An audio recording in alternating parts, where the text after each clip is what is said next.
ਸਤਿ ਸ਼੍ਰੀ ਅਕਾਲ ਜੀ। ਪ੍ਰੋਗਰਾਮ ਅੱਜ ਦੇ ਪੰਜਾਬ ਦੇ ਵਿੱਚ ਤੁਹਾਡਾ ਸਵਾਗਤ ਹੈ। ਮੈਂ ਹਾਂ ਤੁਹਾਡੇ ਨਾਲ ਪੂਜਾ ਵਰਮਾ ਤੇ ਇਸ ਪ੍ਰੋਗਰਾਮ ਦੇ ਵਿੱਚ ਅੱਜ ਦੇ ਮੁੱਦੇ ਪੰਜਾਬ ਦੇ ਮੁੱਦਿਆਂ ਉੱਤੇ ਚਰਚਾ ਕੀਤੀ ਜਾਂਦੀ ਹੈ ਜਿਹੜੇ ਕਿ ਸਿੱਧੇ ਤੌਰ ਤੇ ਲੋਕਾਂ ਦੇ ਨਾਲ ਜਿਹੜੇ ਹੈ ਤਾਲੁਕਾਤ ਰੱਖਦੇ ਨੇ। ਤੇ ਅੱਜ ਪੰਜਾਬ ਦੇ ਵਿੱਚ ਕਿਉਂਕਿ ਕੱਲ ਜਿਹੜਾ ਹੈ ਕੇਂਦਰੀ ਬਜਟ ਪੇਸ਼ ਕੀਤਾ ਗਿਆ ਜਿੱਥੇ ਕਿ ਵੱਖ-ਵੱਖ ਲੋਕਾਂ ਦਾ ਕਹਿਣਾ ਸੀਗਾ ਕਿ ਬਜਟ ਦੇ ਨਾਲ ਕਈ ਲੋਕ ਖੁਸ਼ ਸੀਗੇ, ਕਈ ਲੋਕਾਂ ਦਾ ਕਹਿਣਾ ਸੀਗਾ ਕਿ ਬਜਟ ਤੋਂ ਨਾਖੁਸ਼ ਹੈ, ਖੁਸ਼ ਨਹੀਂ ਕਿਉਂਕਿ ਬਜਟ ਦੇ ਵਿੱਚ ਆਮ ਲੋਕਾਂ ਦੇ ਲਈ ਕੁਝ ਨਹੀਂ। ਹਾਲਾਂਕਿ ਕਿਸਾਨਾਂ ਦੀ ਗੱਲ ਕਰੀਏ, ਖਾਸ ਕਰ ਪੰਜਾਬ ਦੇ ਕਿਸਾਨਾਂ ਦੀ, ਤੇ ਕਿਸਾਨਾਂ ਦਾ ਕਹਿਣਾ ਸੀਗਾ ਕਿ ਕਿਸਾਨਾਂ ਨੂੰ ਇਗਨੋਰ ਕੀਤਾ ਗਿਆ ਹੈ। ਹਾਲਾਂਕਿ ਮੁੱਖ ਮੰਤਰੀ ਭਗਵੰਤ ਮਾਨ ਦੀ ਗੱਲ ਕਰ ਰਹੀ ਹੈ ਤਾਂ ਉਹਨਾਂ ਵੱਲੋਂ ਇਹ ਕਿਹਾ ਗਿਆ ਸੀ ਕਿ ਕਿਸਾਨ ਅੰਦੋਲਨ ਦਾ ਬਦਲਾ ਲਿੱਤਾ ਗਿਆ ਜਿਸ ਵਿੱਚ ਕਿਸਾਨਾਂ ਦੇ ਲਈ ਕੁਝ ਖਾਸ ਇਸ ਬਜਟ ਦੇ ਵਿੱਚ ਨਹੀਂ ਰਿਹਾ। ਤੇ ਅੱਜ ਪੰਜਾਬ ਦੇ ਵੱਖ-ਵੱਖ ਜ਼ਿਲ੍ਹਿਆਂ ਦੇ ਵਿੱਚ ਪ੍ਰਦਰਸ਼ਨ ਕੀਤਾ ਗਿਆ ਇਸ ਬਜਟ ਦੇ ਖਿਲਾਫ। ਕਿਹਾ ਗਿਆ ਕਿ ਇੱਕ ਤਰੀਕੇ ਦੇ ਨਾਲ ਸੌਤੇਲਾ ਵਿਵਹਾਰ ਜਿਹੜਾ ਹੈ ਕਿਸਾਨਾਂ ਨਾਲ ਕੀਤਾ ਜਾ ਰਿਹਾ, ਜਿੱਥੇ ਕਿ ਪੁਤਲੇ ਵੀ ਸਾੜੇ ਗਏ ਤੇ ਕੇਂਦਰ ਸਰਕਾਰ ਦੇ ਖਿਲਾਫ ਨਾਅਰੇਬਾਜ਼ੀ ਵੀ ਕੀਤੀ ਗਈ। ਇਸ ਮੁੱਦੇ ਨੂੰ ਲੈ ਕੇ ਚਰਚਾ ਕਰਾਂਗੇ। ਸਾਡੇ ਨਾਲ ਕਿਸਾਨ ਆਗੂ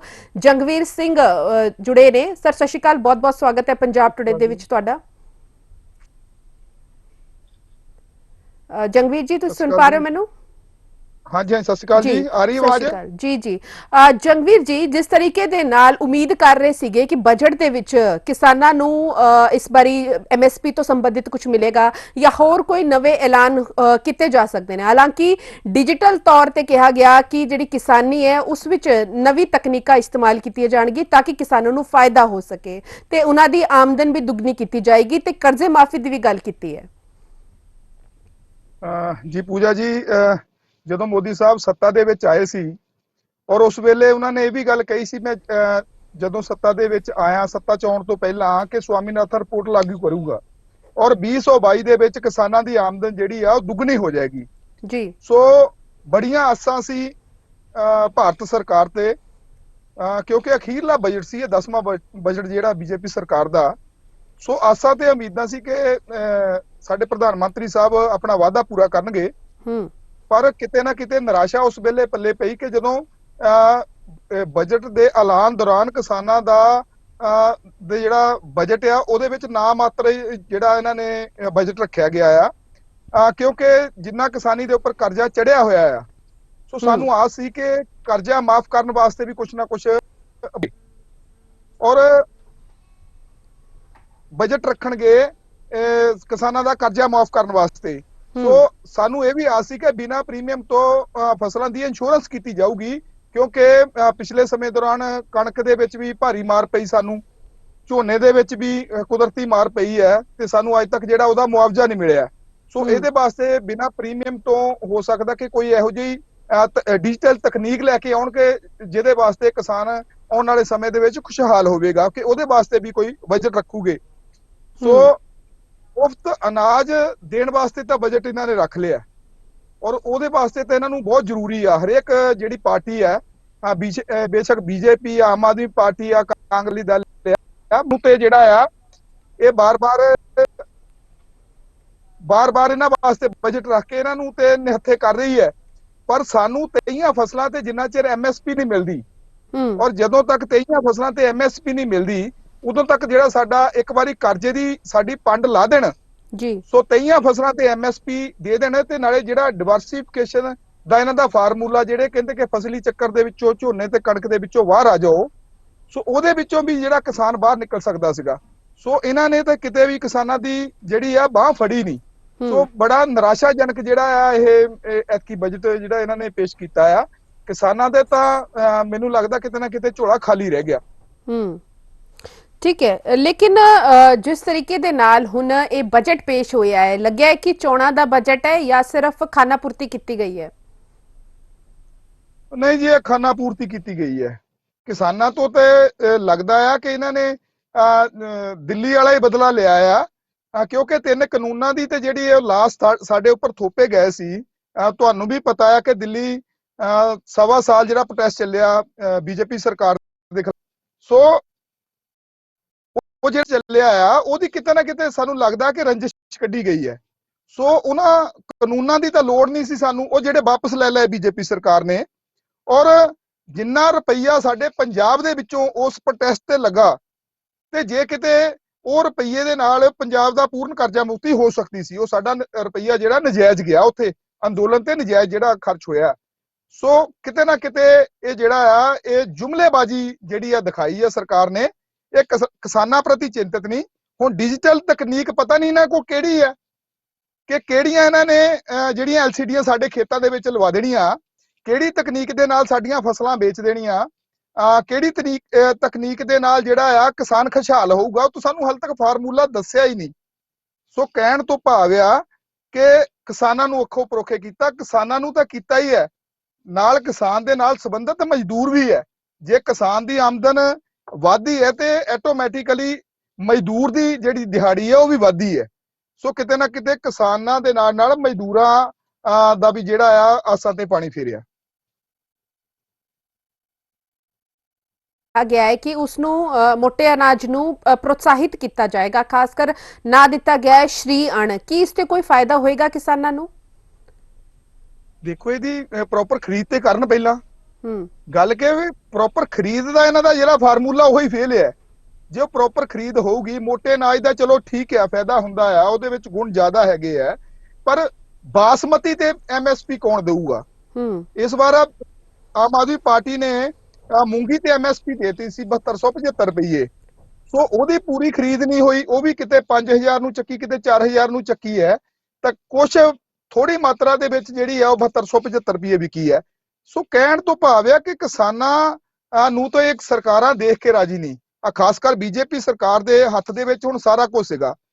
ਕਿਤੇ ਨਾ ਕਿਤੇ ਜੇ ਅਸੀਂ ਦੇਖਿਆ ਜਾਵੇ ਕਿ ਪੰਜਾਬ ਦੇ ਵਿੱਚ ਨਹਿਰੀ ਪਾਣੀ ਹੈ, ਉਹਦਾ ਡਿਵਰਸੀਫਿਕੇਸ਼ਨ ਦੀ ਗੱਲ ਕਰਦੇ ਆ, ਜੇ ਆਪਾਂ ਫਸਲੀ ਵਿਭਿੰਨਤਾ ਦੀ ਗੱਲ ਕਰਦੇ ਆ, ਪਾਣੀ ਦਾ ਲੈਵਲ ਨੂੰ ਥੱਲੇ ਜਾਣ ਤੋਂ ਰੋਕਣ ਵਾਸਤੇ ਸਾਡੇ ਕੋਲ ਵੱਡਾ ਫਾਰਮੂਲਾ ਨਹਿਰਾਂ ਦਾ ਆ। ਤਾਂ ਜੇ ਨਹਿਰਾਂ ਨੂੰ ਪਾਣੀ ਨੂੰ ਚੈਨਲਾਈਜ਼ ਕਰਕੇ ਖੇਤਾਂ ਤੱਕ ਪਹੁੰਚਾ ਕੇ ਕਿਸਾਨਾਂ ਦੇ ਖੇਤਾਂ ਨੂੰ ਦੇ ਦਿੱਤਾ ਜਾਵੇ, ਇੱਕ ਤਾਂ ਸਾਨੂੰ ਖਾਦ ਘੱਟ ਪਾਉਣ ਦੀ ਲੋੜ ਪੈਂਦੀ ਹੈ, ਇੱਕ ਸਾਨੂੰ ਦਵਾਈਆਂ ਘੱਟ ਪਾਉਣ ਦੀ ਲੋੜ ਪੈਂਦੀ ਹੈ, ਤੇ ਉਹਦੇ ਵਾਸਤੇ ਕੁਝ ਫੰਡ ਰੱਖ ਲੈਂਦੇ ਤਾਂ ਜੋ ਪੰਜਾਬ ਬਚ ਸਕਦਾ। ਪਰ ਪੰਜਾਬ ਨੂੰ ਤੇ ਮੈਂ ਕਹਿੰਦਾ ਬੜੀ ਗਹਿਰੀ ਅੱਖ ਨਾਲ ਦੇਖ ਰਹੇ ਆ। ਪੰਜਾਬ ਨੂੰ ਤਾਂ ਦੇਖਣਾ ਪਸੰਦ ਨਹੀਂ ਕਰ ਰਹੇ, ਕਿਉਂਕਿ ਜਦੋਂ ਵੀ ਖਤਰਾ ਇਹਨਾਂ ਸਰਕਾਰਾਂ ਨੂੰ ਸਿਰਫ ਪੰਜਾਬ ਤੋਂ ਹੀ ਹੈ। ਜਦੋਂ ਵੀ ਚੜ ਕੇ ਗਿਆ ਪੰਜਾਬ ਹੀ ਚੜ ਕੇ ਗਿਆ ਆ। ਪੰਜਾਬ ਨੇ ਹਮੇਸ਼ਾ ਇਹਨਾਂ ਨਾਲ ਟੱਕਰ ਲਈ ਹੈ। ਤਾਂ ਜੇਕਰ ਇਹਨਾਂ ਦਾ ਇਹੋ ਜਿਹਾ ਵਤੀਰਾ ਰਿਹਾ ਤੇ ਆਉਣ ਵਾਲੇ ਸਮੇਂ ਦੇ ਵਿੱਚ ਜਿਹੜਾ ਪੰਜਾਬ ਇਹਨਾਂ ਨੂੰ ਨਵਾਂ ਰੰਗ ਦਿਖਾਏਗਾ। ਠੀਕ ਹੈ। ਇੱਕ ਜਿਸ ਤਰੀਕੇ ਦੇ ਨਾਲ ਬਜਟ ਪੇਸ਼ ਕੀਤਾ ਗਿਆ, ਆਖਰੀ ਬਜਟ ਵੀ ਹੈ ਇਸ ਸਰਕਾਰ ਦਾ, ਲੇਕਿਨ ਕਿਸਾਨਾਂ ਨੂੰ ਲੈ ਕੇ ਜਿਹੜਾ ਇੱਕ 20 ਲੱਖ ਕਰੋੜ ਰੁਪਏ ਕਰਜ਼ੇ ਦੀ ਗੱਲ ਕੀਤੀ ਗਈ ਹੈ, ਕਿੰਨੀ ਕੀ ਇਸ ਚੀਜ਼ ਦੇ ਨਾਲ ਮਦਦ ਹੋਵੇਗੀ ਕਿਸਾਨਾਂ ਦੇ, ਜਾਂ ਸਿਰਫ ਇਹ ਕੇਂਦਰ ਦੇ ਜਿਹੜਾ ਅਨਾਉਂਸਮੈਂਟ ਹੀ ਰਹਿਣ ਵਾਲੀ ਹੈ? ਤੇ ਦੂਜਾ ਸਵਾਲ ਇੱਕ ਇਹ ਹੈ ਕਿ ਹੁਣ ਇਹ ਜਿਹੜਾ ਕੇਂਦਰੀ ਬਜਟ ਸੀਗਾ, ਹੁਣ ਜਿਹੜਾ ਸੂਬਾ ਸਰਕਾਰ ਹੈ ਉਹਨਾਂ ਨੂੰ ਵੀ ਉਹਨਾਂ ਦਾ ਬਜਟ ਮਿਲੇਗਾ। ਉਮੀਦ ਹੈ ਆਮ ਆਦਮੀ ਪਾਰਟੀ ਦੀ ਸਰਕਾਰ ਤੋਂ ਕਿ ਹੁਣ ਕਿਸਾਨਾਂ ਨੂੰ ਸੂਬਾ ਸਰਕਾਰ ਕੁਝ ਦੇਵੇਗੀ? ਦੇਖੋ, ਜਿਹੜੀ 20 ਲੱਖ ਕਰੋੜ ਰੁਪਏ ਦਾ ਇਹਨਾਂ ਨੇ ਬਜਟ ਰੱਖਿਆ ਹੈ ਲਿਮਟਾਂ ਵਧਾਉਣ ਵਾਸਤੇ, ਕਰਜ਼ਾ ਦੇਣ ਵਾਸਤੇ, ਅਸੀਂ ਤਾਂ ਕਹਿੰਦੇ ਕਿ ਪੂਰਨ ਕਰਜ਼ਾ ਮਾਫੀ ਤੁਸੀਂ ਕਰ ਦਿੰਨੇ, ਤੁਸੀਂ ਸਾਡਾ ਫਸਲਾਂ ਦਾ ਰੇਟ ਵਧਾ ਦਿਓ, ਕਈਆਂ ਫਸਲਾਂ ਤੇ ਐਮਐਸਪੀ ਦੇ ਦਿਓ, ਅਸੀਂ ਕਰਜ਼ਾ ਲਈਏ ਹੀ ਨਾ, ਪਹਿਲੀ ਗੱਲ। ਸੋ ਇਹ ਜਿਹੜੀ ਕਰਜ਼ੇ ਦੀ ਪੰਡ ਭਾਰੀ ਕਰ ਰਹੇ ਆ, ਇਹ ਕਿਤੇ ਨਾ ਕਿਤੇ ਦੇਖੋ ਕਿਸਾਨ ਨੂੰ ਆਮਦਨ ਤਾਂ ਆਉਣੀ ਨਹੀਂ, ਲਿਮਟਾਂ ਚੱਕਣ ਵਾਸਤੇ ਜਿਹੜੀਆਂ ਸਰਕਾਰਾਂ ਮਜਬੂਰ ਕਰਦੀਆਂ। ਇਹ ਜਿਹੜਾ 20 ਲੱਖ ਕਰੋੜ ਰੁਪਈਆ ਰੱਖਿਆ ਹੈ, ਬੜੀ ਪਲੈਨਿੰਗ ਨਾਲ ਰੱਖਿਆ ਗਿਆ ਆ। ਇਹ ਆਉਣ ਵਾਲੇ ਸਮੇਂ ਦੇ ਵਿੱਚ ਜਿਸ ਤਰ੍ਹਾਂ ਕੋਆਪਰੇਟ ਦੀ ਮਦਦ ਕਰਦੇ ਆ ਇਹ ਕੋਆਪਰੇਟ ਘਰਾਣਿਆਂ ਦੀ, ਸੋ ਬੜੀ ਪਲੈਨਿੰਗ ਦੇ ਨਾਲ ਪੰਜਾਬ ਨੂੰ ਕਰਜ਼ਾਈ ਕਰਕੇ ਉਹਨਾਂ ਦੇ ਥੱਲਿਓ ਜਿਹੜੀ ਜ਼ਮੀਨ ਹੜੱਪ ਕੇ ਜਿਹੜਾ ਕੋਆਪਰੇਟ ਸੈਕਟਰ ਨੂੰ ਇਹਨਾਂ ਨੇ ਦੇਣੀ ਹੈ। ਸੋ ਕਹਿਣ ਤੋਂ ਭਾਵ ਇਹਦੀ ਲੋੜ ਨਹੀਂ ਸੀ 20 ਲੱਖ ਕਰੋੜ ਰੁਪਏ ਦੀ। ਜੇ ਕਿਤੇ ਨਾ ਕਿਤੇ ਕਰਜ਼ਾ ਮਾਫੀ ਵਾਸਤੇ ਰੱਖ ਦਿੰਦੇ ਤਾਂ ਬੜੀ ਚੰਗੀ ਗੱਲ ਸੀਗੀ। ਸੋ ਕਿਤੇ ਨਾ ਕਿਤੇ ਪੰਜਾਬ ਦੇ ਕਿਸਾਨ ਨੂੰ ਮੁੜ ਦੁਬਾਰਾ ਕਰਜ਼ਾਈ ਕਰਨ ਦੀਆਂ ਜਿਹੜੀਆਂ ਕੋਸ਼ਿਸ਼ਾਂ ਜਿਹੜੀਆਂ ਉਹ ਸਰਕਾਰ ਕਰ ਰਹੀ ਹੈ, ਕਰਜ਼ੇ ਦੇ ਹੇਠੋਂ ਤੋਂ ਬਾਹਰ ਨਿਕਲਣ ਵਾਸਤੇ ਕੋਸ਼ਿਸ਼ ਨਹੀਂ ਕਰ ਰਹੀ। ਸੋ ਦੂਜੀ ਗੱਲ ਸੂਬਾ ਸਰਕਾਰ ਦੀ ਜਿਹੜੀ ਆ ਕੀਤੀ ਹੈ, ਉਹ ਤਾਂ ਹੁਣ ਦੇਖਦੇ ਆ ਕਿ ਸੂਬਾ ਸਰਕਾਰ ਜਿਹੜੀ ਆ ਕਿਸਾਨਾਂ ਪ੍ਰਤੀ ਚਿੰਤਿਤ ਹੈ ਕਿ ਨਹੀਂ ਹੈ। ਪਰ ਪਿਛਲੇ ਸਮੇਂ ਦੇ ਵਿੱਚ ਦੇਖਣ ਚ ਆਇਆ, ਜਿਸ ਤਰ੍ਹਾਂ ਮੈਂ ਨਹਿਰੀ ਪਾਣੀ ਦੀ ਗੱਲ ਕੀਤੀ ਸੀ, ਮੁੱਖ ਮੰਤਰੀ ਸਾਹਿਬ ਨੇ ਤਾਂ ਐਲਾਨ ਕੀਤਾ ਸੀ ਕਿ ਪੰਜਾਬ ਦੀਆਂ ਨਹਿਰਾਂ ਥੱਲਿਓਂ ਕੱਚੀਆਂ ਰੱਖੀਆਂ ਜਾਣ। ਸੋ ਉਹ ਵੀ ਲਿਫਾਫੇ ਪਾ ਕੇ ਪੱਕੇ ਕਰ ਰਹੇ ਆ ਜੀ। ਪੰਜਾਬ ਦੀ ਤਾਂ ਚਿੰਤਾ ਕਿਸੇ ਨੂੰ ਹੈ ਹੀ ਨਹੀਂ, ਔਰ ਬੇਸ਼ੱਕ ਸੂਬਾ ਸਰਕਾਰ ਹੋਵੇ, ਬੇਸ਼ੱਕ ਕੇਂਦਰ ਦੀ ਸਰਕਾਰ ਹੋਵੇ। ਔਰ ਦੇਖਦੇ ਆ ਜੇਕਰ ਇਹਨਾਂ ਕੋਲ ਕੋਈ ਬੜਾ ਆ ਸੂਬਾ ਸਰਕਾਰ ਦੇ ਕੋਲ ਕਿਸਾਨਾਂ ਵਾਸਤੇ ਜੀ, ਜੇਕਰ ਕਿਸਾਨਾਂ ਵਾਸਤੇ ਕੋਈ ਬਜਟ ਆਉਂਦਾ ਆ, ਦੇਖਦੇ ਆ ਕਿ ਇਹ ਕੀ ਰੰਗ ਦਿਖਾਉਂਦੇ ਆ। ਆਸ ਤੇ ਰੱਖਦੇ ਆ, ਅਸੀਂ ਆਸ ਤੋਂ ਕਦੀ ਨਹੀਂ ਫਿਰੇ। ਆਸ ਤੇ ਅਸੀਂ ਹਮੇਸ਼ਾ ਅਖੀਰਲੇ ਦਮ ਤੱਕ ਰੱਖਦੇ ਆ ਕਿ ਕੋਈ ਆਸ ਸੀਗੀ, ਪਰ ਨਹੀਂ। ਜੇਕਰ ਇਸ ਸੂਬਾ ਸਰਕਾਰ ਨੇ ਵੀ ਕਿਸਾਨਾਂ ਨੂੰ ਅਣਗੌਲਿਆ ਕੀਤਾ ਤੇ ਕਿਸਾਨ ਜਿਹੜੇ ਆਉਣ ਵਾਲੇ ਸਮੇਂ ਦੇ ਵਿੱਚ ਕੁਝ ਨਾ ਕੁਝ ਸੋਚਣਗੇ। ਠੀਕ ਹੈ, ਯਾਨੀ ਕਿ ਕਿਸਾਨ ਪੂਰੀ ਤਰੀਕੇ ਦੇ ਨਾਲ ਨਾਖੁਸ਼ ਨਜ਼ਰ ਆਏ। ਤੇ ਜੰਗਵੀਰ ਜੀ, ਬਹੁਤ ਬਹੁਤ ਧੰਨਵਾਦ ਸਾਡੇ ਨਾਲ ਜੁੜਨ ਦੇ ਲਈ। ਤੇ ਅੱਜ ਕਿਸਾਨਾਂ ਵੱਲੋਂ ਪੰਜਾਬ ਦੇ ਵਿੱਚ ਜੇਕਰ ਗੱਲ ਕੀਤੀ ਜਾਵੇ ਤੇ ਧਰਨਾ ਪ੍ਰਦਰਸ਼ਨ ਕੀਤਾ ਗਿਆ, ਮੁਜ਼ਾਹਰਾ ਕੀਤਾ ਗਿਆ, ਕੇਂਦਰ ਸਰਕਾਰ ਦੇ ਖਿਲਾਫ ਨਾਅਰੇਬਾਜ਼ੀ ਕੀਤੀ ਗਈ ਤੇ ਇਸ ਤੋਂ ਇਲਾਵਾ ਪੁਤਲਾ ਵੀ ਸਾੜਿਆ ਗਿਆ। ਤੇ ਇਸੇ ਖਬਰ ਤੇ ਗੱਲਬਾਤ ਕਰਦੇ ਹਾਂ, ਸਾਡੇ ਨਾਲ ਨਿਤਿਨ ਲੂਥਰਾ ਜੁੜੇ ਨੇ। ਨਿਤਿਨ, ਕਿਸਾਨਾਂ ਵੱਲੋਂ ਅੱਜ ਪ੍ਰਦਰਸ਼ਨ ਦੇ ਲਈ ਕਿਹਾ ਗਿਆ ਸੀ ਕਿਉਂਕਿ ਬਜਟ ਤੋਂ ਖੁਸ਼ ਨਹੀਂ ਹੈ। ਹਾਲੇ ਅਸੀਂ ਸੁਣਿਆ ਵੀ ਜਿਹੜੇ ਕਿਸਾਨ ਆਗੂ ਨੇ ਜੰਗਵੀਰ ਸਿੰਘ, ਉਹਨਾਂ ਦਾ ਇਹ ਕਹਿਣਾ ਸੀਗਾ ਕਿ ਇਸ ਬਜਟ ਦੇ ਵਿੱਚ ਸਿਰਫ ਖਾਨਾ ਪੂਰਤੀ ਕੀਤੀ ਗਈ ਹੈ। ਜਿਹੜੀ ਅਸੀਂ ਮੰਗ ਕਰ ਰਹੇ ਸੀਗੇ ਜਾਂ ਜਿਹੜੀ ਸਾਨੂੰ ਉਮੀਦਾਂ ਸੀਗੀ ਉਹਨਾਂ ਉੱਤੇ ਖਰਾ ਨਹੀਂ ਉਤਰਿਆ। ਤੇ ਅੱਜ ਕੀ ਕੁਝ ਪ੍ਰਦਰਸ਼ਨ ਦੇ ਦੌਰਾਨ ਰਿਹਾ? ਕੁਝ ਅੱਜ 2023-24 ਦਾ ਜਿਹੜਾ ਆਮ ਬਜਟ ਕੇਂਦਰ ਦੀ ਸਰਕਾਰ ਵੱਲੋਂ ਪੇਸ਼ ਕੀਤਾ ਗਿਆ ਹੈ, ਉਸ ਤੋਂ ਬਾਅਦ ਕਿਸਾਨ ਮਜ਼ਦੂਰ ਸੰਘਰਸ਼ ਕਮੇਟੀ ਵੱਲੋਂ 17 ਜ਼ਿਲ੍ਹੇ ਤੇ ਕੁੱਲ 40 ਥਾਵਾਂ ਤੇ ਪੰਜਾਬ ਦੇ ਵਿੱਚ ਪੂਰਨ ਰੂਪ ਦੇ ਵਿੱਚ ਕਿਹਾ ਜਾਵੇ ਤਾਂ ਕੁੱਲ 40 ਥਾਵਾਂ ਤੇ ਜਿਹੜਾ ਵਾ ਉਹ ਕੇਂਦਰ ਸਰਕਾਰ ਦਾ ਪੁਤਲਾ ਫੂਕਿਆ ਗਿਆ। ਇਸ ਦੇ ਵਿੱਚ ਦੇਸ਼ ਦੇ ਪ੍ਰਧਾਨ ਮੰਤਰੀ ਨਰਿੰਦਰ ਮੋਦੀ ਔਰ ਜਿਹੜੇ ਖਜ਼ਾਨਾ ਮੰਤਰੀ ਨੇ ਸੀਤਾਰਮਨ, ਉਹਨਾਂ ਦਾ ਪੁਤਲਾ ਸਾਂਝੇ ਤੌਰ ਤੇ ਫੂਕਿਆ ਗਿਆ ਔਰ ਇਹ ਪੰਜਾਬ ਦੇ ਵਿੱਚ 40 ਥਾਵਾਂ ਤੇ ਫੂਕਿਆ ਗਿਆ। ਕਿਸਾਨਾਂ ਦੀ ਗੱਲ ਕੀਤੀ ਜਾਵੇ ਤਾਂ ਉਹਨਾਂ ਦਾ ਕਹਿਣਾ ਸੀ ਕਿ ਇਹ ਜੋ ਬਜਟ ਆਇਆ ਹੈ, ਸਰਕਾਰ ਨੇ ਕਿਤੇ ਨਾ ਕਿਤੇ ਉਹਨਾਂ ਕੋਲ ਜੋ ਕਿਹਾ ਜਾਵੇ ਖੇਤੀ ਕਾਨੂੰਨ ਸਰਕਾਰ ਨੇ ਲਾਗੂ ਕੀਤੇ ਸੀ, ਉਸ ਦਾ ਜਿਹੜਾ ਵਿਰੋਧ ਪੰਜਾਬੀਆਂ ਨੇ ਕੀਤਾ ਸੀ, ਖਾਸ ਕਰਕੇ ਕਿਸਾਨਾਂ ਨੇ, ਤੇ ਉਸ ਦਾ ਬਦਲਾ ਜਿਹੜਾ ਵਾ ਉਹ ਕੇਂਦਰ ਦੀ ਸਰਕਾਰ ਨੇ ਲਿਆ। ਇਸੇ ਲਈ ਸ਼ਾਇਦ ਉਹਨਾਂ ਨੇ ਜਿਹੜੇ ਕਿਸਾਨ ਨੇ ਉਹਨਾਂ ਲਈ ਕੋਈ ਵੀ ਬਜਟ ਦੇ ਵਿੱਚ ਰਿਆਤ ਨਹੀਂ ਦਿੱਤੀ ਗਈ, ਨਾ ਹੀ ਕੋਈ ਫੰਡ ਜਿਹੜਾ ਕਰਜ਼ਾ ਸੀ ਉਸ ਦੀ ਮਾਫੀ ਦੀ ਗੱਲ ਕੀਤੀ ਹੈ। ਇੱਥੋਂ ਤੱਕ ਕਿ ਜਿਹੜੇ ਰਿਪੋਰਟਾਂ ਸੀ ਉਸ ਤੇ ਵੀ ਜਿਹੜਾ ਵਾ ਕੋਈ ਵੀ ਖੁੱਲ ਕੇ ਗੱਲ ਜਿਹੜੀ ਆ ਬਜਟ ਦੇ ਵਿੱਚ ਨਹੀਂ ਕੀਤੀ। ਸਵਾਮੀਨਾਥਨ ਰਿਪੋਰਟ ਦੀ ਗੱਲ ਕੀਤੀ ਜਾਵੇ ਤਾਂ ਉਸ ਦਾ ਵੀ ਕੋਈ ਵੀ ਜਿਹੜਾ ਐਕਟ ਸੀ ਉਹ ਲਾਗੂ ਨਹੀਂ ਕੀਤਾ ਗਿਆ। ਸੋ ਇਸੇ ਦੇ ਰੋਸ ਦੇ ਵਿੱਚ ਉਹਨਾਂ ਨੇ ਅੱਜ ਜਿਹੜਾ ਵਾ ਉਹ ਇਹ ਧਰਨਾ ਪ੍ਰਦਰਸ਼ਨ ਜਿਹੜਾ ਮੁਜ਼ਾਹਰਾ ਕੀਤਾ ਹੈ, ਕੇਂਦਰ ਦੀ ਸਰਕਾਰ ਦੇ ਪੁਤਲੇ ਫੂਕੇ ਨੇ। ਉਹਨਾਂ ਦਾ ਕਹਿਣਾ ਸੀ ਇਹ ਫੂਕਣ ਦਾ ਮਕਸਦ ਇੱਕ ਹੈ ਕਿ ਆਮ ਲੋਕਾਂ ਨੂੰ ਦੱਸਿਆ ਜਾਵੇ ਕਿ ਜਿਹੜਾ ਇਹ ਆਮ ਬਜਟ ਹੈ, ਆਮ ਬਜਟ ਨਹੀਂ, ਸਗੋਂ ਕੇਵਲ ਤੇ ਕੇਵਲ ਵੱਡੇ ਧਨਾੜ ਵਪਾਰੀਆਂ ਦਾ ਬਜਟ ਹੈ। ਸੋ ਇਸ ਕਰਕੇ ਲੋਕਾਂ ਨੂੰ ਜਾਗਰੂਕ ਕਰਨਾ ਹੈ ਕਿ ਇਹ ਤੁਹਾਡੇ ਲਈ ਬਜਟ ਨਹੀਂ ਹੈ। ਦੂਸਰੇ ਪਾਸੇ ਜਿਹੜਾ ਕੇਂਦਰ ਦੀ ਸਰਕਾਰ ਨੇ 50 에ਅਰਪੋਰਟ ਬਣਾਉਣ ਦੀ ਗੱਲ ਕੀਤੀ ਹੈ, ਉਸ ਤੇ ਵੀ ਕਿਸਾਨਾਂ ਨੇ ਕਿਹਾ ਕਿ ਇਸ ਦਾ ਆਮ ਲੋਕਾਂ ਨੂੰ ਕੋਈ ਫਾਇਦਾ ਨਹੀਂ ਹੋਵੇਗਾ। ਦੂਸਰੇ ਪਾਸੇ ਜਿਹੜੀ 7 ਲੱਖ ਦੀ ਸਲੈਬ ਕਰ ਦਿੱਤੀ ਗਈ ਹੈ ਕਿ 7 ਲੱਖ ਤੱਕ ਆਮ ਜਿਹੜਾ ਵਿਅਕਤੀ ਹੈ ਉਹ ਅਗਰ 7 ਲੱਖ ਦੀ ਆਮਦਨ ਹੈ ਉਸਦੀ ਸਾਲ ਦੀ, ਤਾਂ ਉਸਨੂੰ ਕੋਈ ਵੀ ਟੈਕਸ ਨਹੀਂ ਪਵੇਗਾ। ਇਸ ਤੇ ਵੀ ਕਿਸਾਨਾਂ ਨੇ ਇਤਰਾਜ਼ ਜਤਾਉਂਦੇ ਕਿਹਾ ਕਿ ਕਿਸਾਨ ਦੀ ਤਾਂ 7 ਲੱਖ ਆਮਦਨ ਹੀ ਨਹੀਂ ਹੈ ਤਾਂ ਉਸਨੂੰ ਵੀ ਇਸ ਦਾ ਵੀ ਕੋਈ ਫਾਇਦਾ ਨਹੀਂ ਹੈ। ਜੀ ਪੂਜਾ, ਬਿਲਕੁਲ, ਇਹ ਸਾਰੀ ਮੰਗਾਂ ਲੈ ਕੇ ਤਾਂ ਕਿਸਾਨਾਂ ਨੇ ਅੱਜ ਜਿਹੜਾ ਹੈ ਰੋਸ ਮੁਜ਼ਾਹਰਾ ਕੀਤਾ। ਲੇਕਿਨ ਦੂਜੇ ਪਾਸੇ ਹੁਣ ਸੂਬਾ ਸਰਕਾਰ ਨੂੰ ਬਜਟ ਐਲੋਕੇਟ ਹੋਣਾ ਹੈ। ਕੀ ਉਮੀਦਾਂ ਕਰਦੇ ਕਿ ਮੁੱਖ ਮੰਤਰੀ ਭਗਵੰਤ ਮਾਨ ਨੇ ਜਿਹੜੇ ਵਾਅਦੇ ਕੀਤੇ ਸੀਗੇ ਕਿਸਾਨਾਂ ਨੂੰ ਲੈ ਕੇ, ਹਾਲਾਂਕਿ ਬੀਤੇ ਦਿਨ ਅਸੀਂ ਦੇਖਿਆ ਵੀ ਤੇ ਕਈ ਟਾਈਮ ਤੋਂ ਅਸੀਂ ਦੇਖ ਰਹੇ ਹਾਂ ਕਿ ਕਿਸਾਨਾਂ ਵੱਲੋਂ ਕਦੇ ਟੋਲ ਪਲਾਜ਼ਾ ਬੰਦ ਕੀਤੇ ਗਏ ਤੇ ਕਾਫੀ ਮੀਟਿੰਗਸ ਵੀ ਹੋਈਆਂ ਕਰਜ਼ਾ ਮਾਫੀ ਨੂੰ ਲੈ ਕੇ, ਗੰਨਾ ਕਿਸਾਨਾਂ ਦਾ ਜਿਹੜਾ ਬਕਾਇਆ, ਇਹ ਸਾਰੇ ਮੁੱਦੇ ਅਜਿਹੇ ਨੇ ਜਿਹੜੇ ਕਿ ਸੂਬਾ ਸਰਕਾਰ ਦੇ ਨਾਲ ਜੁੜੇ ਨੇ। ਅਜਿਹੇ ਦੇ ਵਿੱਚ ਕੀ ਲੱਗ ਰਿਹਾ ਹੈ ਸਰਕਾਰ ਕੀ ਕੁਝ ਰਾਹਤ ਦੇ ਸਕਦੀ ਹੈ, ਕਿਉਂਕਿ ਪੰਜਾਬ ਆਰਥਿਕ ਤੌਰ ਤੇ ਕਿਹੜੀ ਸਿਚੁਏਸ਼ਨ ਤੇ ਖੜਾ ਹੈ ਅਸੀਂ ਸਾਰੇ ਜਾਣਦੇ ਹਾਂ। ਆ ਦੇਖੋ ਪੂਜਾ, ਜਿਸ ਤਰੀਕੇ ਨਾਲ ਕੇਂਦਰ ਦੀ ਸਰਕਾਰ ਦਾ ਬਜਟ ਆਇਆ ਤੇ ਕਿਸਾਨਾਂ ਨੇ ਉਸ ਤੇ ਰੋਸ ਮੁਜ਼ਾਹਰਾ ਕੀਤਾ। ਹੁਣ ਜਦੋਂ ਪੰਜਾਬ ਦੀ ਸਰਕਾਰ ਦਾ ਬਜਟ ਆਉਣ ਵਾਲਾ ਹੈ ਤੇ ਖਾਸ ਕਰਕੇ ਜਿੱਥੇ ਵਪਾਰੀਆਂ ਨੂੰ ਵੱਡਾ ਭਰੋਸਾ ਹੈ ਸਰਕਾਰ ਤੇ ਜਾਂ ਉਮੀਦ ਹੈ, ਉਸੇ ਤਰੀਕੇ ਨਾਲ ਖਾਸ ਕਰਕੇ ਕਿਸਾਨਾਂ ਨੂੰ ਉਮੀਦ ਹੈ। ਕਿਉਂਕਿ ਕਿਸਾਨ ਮਜ਼ਦੂਰ ਸੰਘਰਸ਼ ਕਮੇਟੀ ਦੀ ਗੱਲ ਕੀਤੀ ਜਾਵੇ ਤਾਂ ਇਹ ਪਿਛਲੇ ਕਈ ਦਿਨਾਂ ਤੋਂ, ਕਈ ਮਹੀਨਿਆਂ ਤੋਂ ਲਗਾਤਾਰ ਪ੍ਰਦਰਸ਼ਨ ਕਰ ਰਿਹਾ, ਚਾਹੇ ਡੀਸੀ ਦਫ਼ਤਰ ਘੇਰਦੇ ਹੋਣ, ਅੱਜ ਕੱਲ੍ਹ ਰੇਲਾਂ ਘੇਰੀਆਂ ਹੋਈਆਂ ਨੇ। ਉਸ ਤੋਂ ਬਾਅਦ ਗੱਲ ਕੀਤੀ ਜਾਵੇ ਤਾਂ 1 ਮਹੀਨਾ 15 ਦਸੰਬਰ ਤੋਂ ਲੈ ਕੇ 15 ਜਨਵਰੀ ਤੱਕ ਟੋਲ ਪਲਾਜ਼ਾ ਪੰਜਾਬ ਤੇ ਫ੍ਰੀ ਕੀਤੇ ਹੋਏ ਸਨ।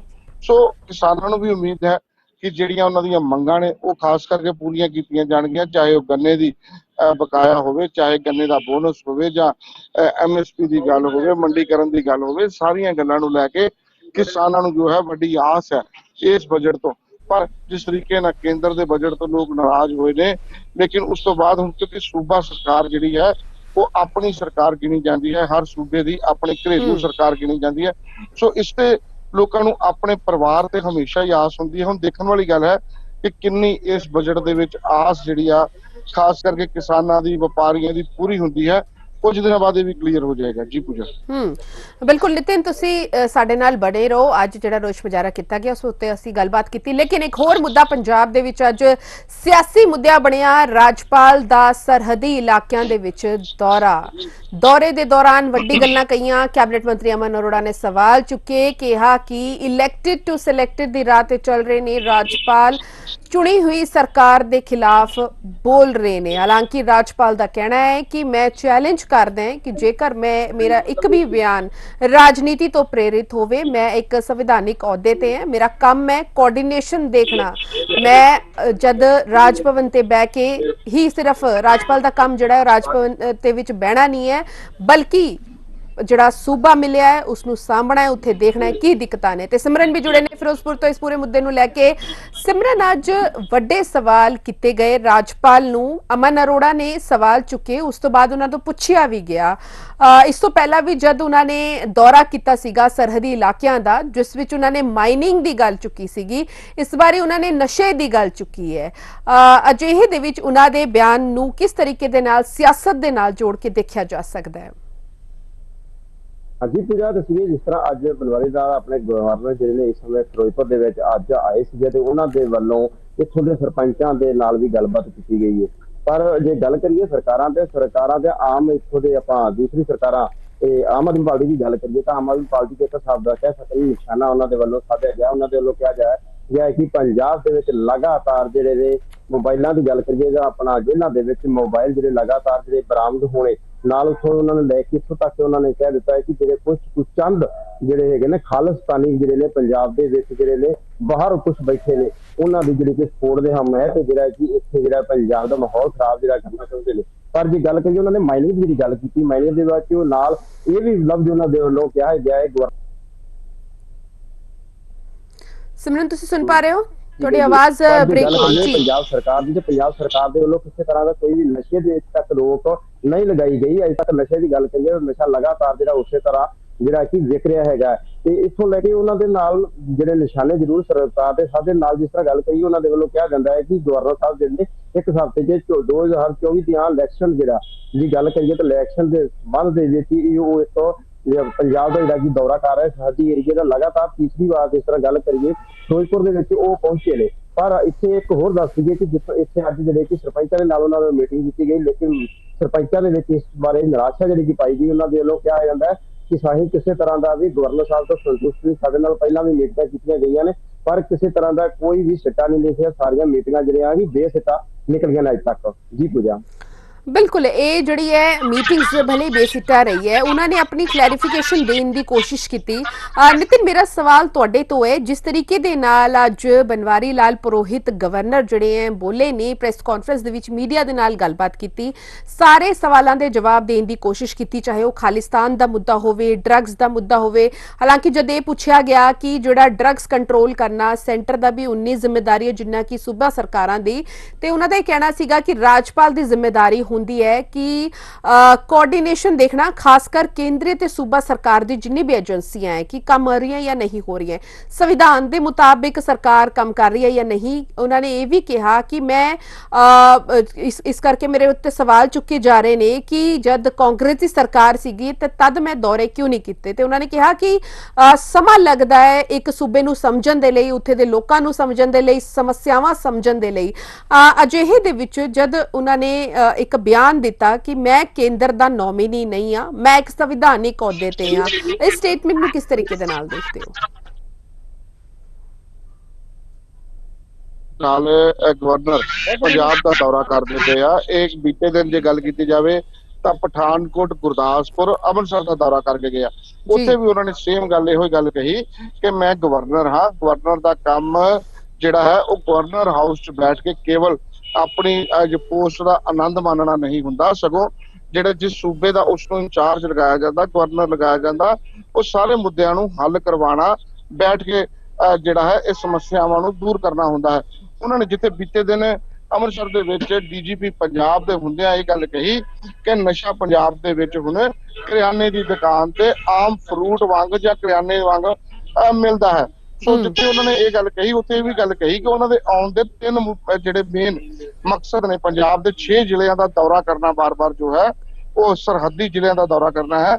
ਉਸ ਦੇ ਵਿੱਚ ਉਹਨਾਂ ਕਿਹਾ ਕਿ ਉਹ ਨਸ਼ੇ ਦੇ ਮੁੱਦੇ ਤੇ ਬਹੁਤ ਗੰਭੀਰ ਹਨ ਔਰ ਖਾਸ ਕਰਕੇ ਬੇਰੋਜ਼ਗਾਰੀ ਔਰ ਗੈਂਗਸਟਰਵਾਦ ਤੇ ਬੜੇ ਗੰਭੀਰ ਹਨ, ਜਿਸ ਕਰਕੇ ਉਹਨਾਂ ਨੇ ਕਿਹਾ ਕਿ ਮੈਂ ਪੰਜਾਬ ਦੇ 6 ਜ਼ਿਲ੍ਹਿਆਂ ਦਾ ਦੌਰਾ ਕਰ ਰਿਹਾ। ਉਹਨਾਂ ਨੇ ਕਿਹਾ ਕਿ ਜਿਹੜੀ ਫਾਈਲ ਸੀ ਇੱਕ ਕਿਸਾਨਾਂ ਦੀ ਜਿਹੜੀ ਕਿ ਸਰਹੱਦੋਂ ਪਾਰ ਜਿਨ੍ਹਾਂ ਦੀ ਜ਼ਮੀਨ ਹੈ ਉਹਨਾਂ ਦੇ ਮੁੱਦਿਆਂ ਨੂੰ ਲੈ ਕੇ ਅਮਿਤ ਸ਼ਾਹ ਗ੍ਰਹਿ ਮੰਤਰੀ ਨੂੰ ਜਿਹੜੀ ਹੈ ਰਿਪੋਰਟ ਭੇਜੀ ਹੋਈ ਹੈ, ਉਸ ਤੇ ਵੀ ਬਹੁਤ ਰਿਆਇਤਾਂ ਮਿਲਣ ਵਾਲੀਆਂ ਨੇ, ਬਹੁਤ ਜਲਦ ਉਹ ਜਿਹੜੀਆਂ ਰਿਆਇਤਾਂ ਮਿਲ ਜਾਣਗੀਆਂ। ਔਰ ਉਹਨਾਂ ਨੇ ਕਿਹਾ ਕਿ ਮੈਂ ਖੁਦ ਇਸ ਨੂੰ ਲੁੱਕ ਆਫਟਰ ਕਰ ਰਿਹਾ। ਨਾਲ ਹੀ ਉਹਨਾਂ ਨੇ ਕਿਹਾ ਕਿ ਮੈਂ ਪੰਜਾਬ ਦੇ 6 ਸਰਹੱਦੀ ਜ਼ਿਲ੍ਹਿਆਂ ਦੇ ਵਿੱਚ ਆਪ ਖੁਦ ਜਾ ਰਿਹਾ ਔਰ ਇੱਕ ਵਾਰ ਨਹੀਂ ਸਗੋਂ ਦੂਸਰੀ ਤੋਂ ਤੀਸਰੀ ਵਾਰ ਉਹਨਾਂ ਦੀ ਵਿਜ਼ਿਟ ਹੋ ਗਈ ਹੈ।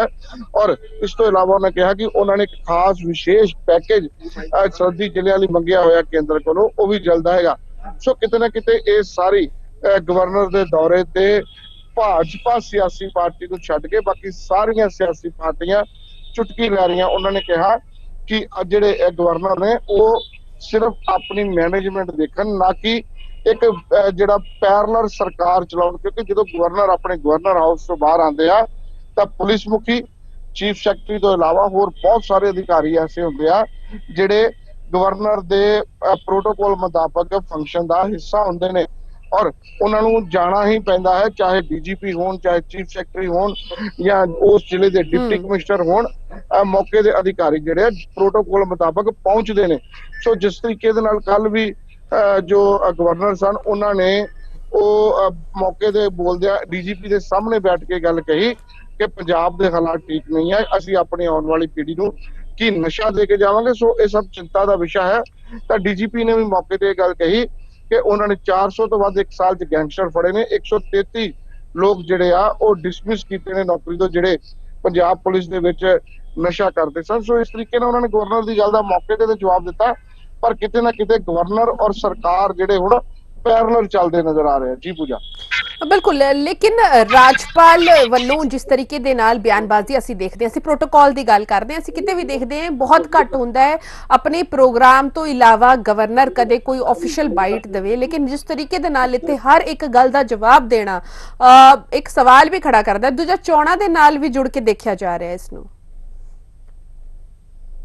ਜਿਹੜਾ ਗਵਰਨਰ ਜਿੱਥੇ ਵੀ ਆਉਂਦੇ ਸਨ ਐਸ ਪਰ ਪ੍ਰੋਟੋਕੋਲ ਕੇਵਲ ਉਹਨਾਂ ਦੀ ਸਪੀਚ ਹੀ ਹੁੰਦੀ ਸੀ, ਕਦੀ ਵੀ ਮੀਡੀਆ ਦੇ ਨਾਲ ਉਹ ਇੰਟਰੈਕਸ਼ਨ ਨਹੀਂ ਕਰਦੇ। ਪਰ ਹੁਣ ਪਿੱਛੇ ਕੁਝ ਸਮੇਂ ਤੋਂ ਦੇਖਿਆ ਜਾਏ ਤਾਂ ਗਵਰਨਰ ਹੁਣ ਮੀਟਿੰਗ ਦੇ ਸ਼ਾਰਟਸ ਜਾਂ ਮੀਟਿੰਗ ਦੀ ਕਵਰੇਜ ਨਹੀਂ ਕਰਵਾਉਂਦੇ, ਸਪੈਸ਼ਲੀ ਕੇਵਲ ਮੀਡੀਆ ਨੂੰ ਪ੍ਰੈਸ ਕਾਨਫਰੰਸ ਲਈ ਬੁਲਾਇਆ ਜਾਂਦਾ ਔਰ ਪ੍ਰੈਸ ਕਾਨਫਰੰਸ ਦੇ ਵਿੱਚ ਉਹ ਬਕਾਇਦਾ ਜਿੱਥੇ ਆਪਣੀ ਪ੍ਰੋਪਰ ਗੱਲ ਰੱਖਦੇ ਆ ਉੱਥੇ ਪੱਤਰਕਾਰਾਂ ਦੇ ਸਵਾਲ ਵੀ ਲੈਂਦੇ ਆ। ਜਦ ਕਿ ਆਮ ਤੌਰ ਤੇ ਜਦੋਂ ਗਵਰਨਰ ਆਉਂਦੇ ਸਨ ਤਾਂ ਇਸ ਤਰੀਕੇ ਦੀ ਜਿਹੜੀ ਪ੍ਰਕਿਰਿਆ ਸੀ ਉਹ ਨਹੀਂ ਸੀ ਹੁੰਦੀ। ਪਰ ਹੁਣ ਜੋ ਇਸ ਤਰੀਕੇ ਨਾਲ ਗਵਰਨਰ ਆ ਰਹੇ ਨੇ, ਗਵਰਨਰ 6 ਜ਼ਿਲ੍ਹਿਆਂ 'ਚ ਘੁੰਮਦੇ ਪਏ ਆ, ਚਿੰਤਾ ਜਤਾ ਰਹੇ ਨੇ। ਸੋ ਇਹ ਸਾਰੀਆਂ ਚੀਜ਼ਾਂ ਕਿਤੇ ਨਾ ਕਿਤੇ ਲੱਗਦਾ ਕਿ ਹੋ ਸਕਦਾ ਹੈ, ਅਸੀਂ ਦਾਅਵਾ ਤਾਂ ਨਹੀਂ ਕਰਦੇ, ਲੇਕਿਨ ਹੋ ਸਕਦਾ ਹੈ ਕਿ ਸਿਆਸਤ ਤੋਂ ਪ੍ਰੇਰਿਤ ਹੋਣ। ਜੀ ਪੂਜਾ, ਠੀਕ ਹੈ, ਬਿਲਕੁਲ। ਤੇ ਸਿਮਰਨ, ਇੱਕ ਹੋਰ ਮੁੱਦਾ ਜਿਹੜਾ ਅੱਜ ਅਸੀਂ ਸੁਣਿਆ ਤੇ ਦੇਖਿਆ ਵੀ ਦੂਸ਼ਿਤ ਪਾਣੀ ਦਾ, ਗੰਦੇ ਪਾਣੀ ਦਾ ਮੁੱਦਾ ਚੁੱਕਿਆ ਗਿਆ। ਇਹ ਮੁੱਦਾ ਸਰਹੱਦੀ ਇਲਾਕੇ ਦੇ ਵਿੱਚ ਕੀ ਹੈ ਤੇ ਇਸ ਨੂੰ ਲੈ ਕੇ ਕੀ, ਕਿਉਂਕਿ ਅਸੀਂ ਹਮੇਸ਼ਾ ਜਿਹੜਾ ਡਰੱਗਸ ਦੀ ਗੱਲ ਕਰਦੇ ਹਾਂ ਜਾਂ ਨਸ਼ੇ ਦੀ ਗੱਲ ਕਰਦੇ ਹਾਂ, ਲੇਕਿਨ ਗੰਦੇ ਪਾਣੀ ਦੀ ਗੱਲ ਕਰੀਏ ਤੇ ਉੱਥੇ ਇੱਕ ਸਵਾਲ ਇਹ ਵੀ ਪੁੱਛਿਆ ਜਾ ਰਿਹਾ ਸੀਗਾ, ਇੱਕ ਮੀਡੀਆ ਕਰਮੀ ਸਵਾਲ ਪੁੱਛ ਰਹੇ ਸੀ ਕਿ ਪਾਕਿਸਤਾਨ ਵੱਲੋਂ ਇਹ ਪਾਣੀ ਆਂਦਾ ਹੈ, ਕੀ ਹੈ ਸਾਰਾ ਇਸ਼ੂ ਹੈ। ਲੋਕਾਂ ਨੂੰ ਕਿਸ ਤਰੀਕੇ ਦੇ ਨਾਲ ਇਹ ਸਮਝਾਉਣਾ ਚਾਹੋਗੇ ਕਿ ਆਖਿਰ ਕੀ ਪ੍ਰੋਬਲਮ ਹੈ?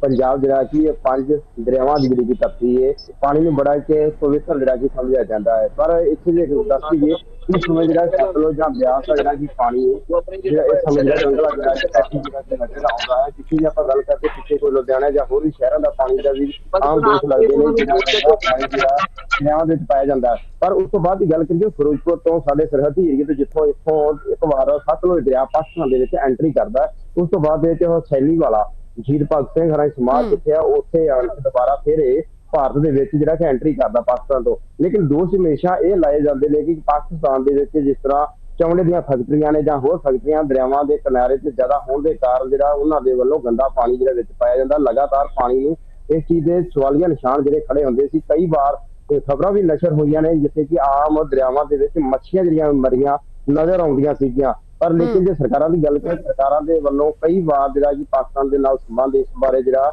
ਲਿਖਤੀ ਰੂਪ ਦੇ ਵਿੱਚ ਵੀ ਕਿਹਾ ਜਾਂਦਾ ਹੈ ਕਿ ਚਲੋ ਸਾਡੇ ਕੋਲ ਮੌਕੇ ਤੇ ਕੋਈ ਪ੍ਰੂਫ ਨਹੀਂ ਦੇ ਸਕਦੇ, ਲੇਕਿਨ ਕਿਹਾ ਜਾਂਦਾ ਹੈ ਕਿ ਲਿਖਤੀ ਰੂਪ ਦੇ ਵਿੱਚ ਵੀ ਪਾਕਿਸਤਾਨ ਦੇ ਨਾਲ ਕਈ ਵਾਰ ਗੱਲਬਾਤ ਕੀਤੀ ਗਈ, ਪਰ ਉਹਨਾਂ ਦੇ ਵੱਲੋਂ ਵਿਸ਼ਵਾਸ ਦਿਵਾਇਆ ਜਾਂਦਾ ਹੈ ਕਿਸੇ ਤਰ੍ਹਾਂ ਦਾ ਕੋਈ ਪਾਣੀ ਸਾਡੇ ਵੱਲੋਂ ਗੰਧਲਾ ਨਹੀਂ ਪਾਇਆ ਜਾਂਦਾ। ਪਿੱਛੋਂ ਜਿਹੜਾ ਹੈ ਕਿ ਭਾਰਤ ਦਾ ਆਪਦਾ ਖੁਦ ਦਾ ਪਾਣੀ ਜਿਹੜਾ ਹੈਗਾ ਦੋ ਗੰਧਲਾ ਪਾਣੀ ਜਿਹੜਾ ਆ ਰਿਹਾ ਹੈ। ਪਰ ਲੇਕਿਨ ਜੇ ਗੱਲ ਸਵਾਲ ਇਹ ਨਿਸ਼ਾਨ ਇਹੀ ਖੜਾ ਹੁੰਦਾ ਕਿ ਜਦੋਂ ਪਾਕਿਸਤਾਨ ਦੇ ਵਿੱਚ ਐਂਟਰੀ ਸਤਲੁਜ ਦਰਿਆ ਕਰਦਾ, ਪਰ ਜਦੋਂ ਬਾਹਰ ਆਉਂਦਾ ਉਸ ਸਮੇਂ ਜਿਹੜਾ ਕਿ ਪਾਣੀ ਜਿਹੜਾ ਗੰਗਲਾ ਜ਼ਿਆਦਾ ਜਿਹੜਾ ਨਜ਼ਰ ਆਉਂਦਾ, ਪਹਿਲਾਂ ਪਾਣੀ ਜਿਹੜਾ ਸਾਫ਼ ਸੁਥਰਾ ਕੁਛ ਹੁੰਦਾ, ਲੇਕਿਨ ਜੇ ਬਾਅਦ ਦੇ ਵਿੱਚ ਜਿਹੜਾ ਗੰਗਲਾ ਜ਼ਿਆਦਾ ਹੁੰਦਾ ਲਗਾਤਾਰ ਤੇ ਮੱਛੀਆਂ ਮਰਦੀਆਂ ਨੇ।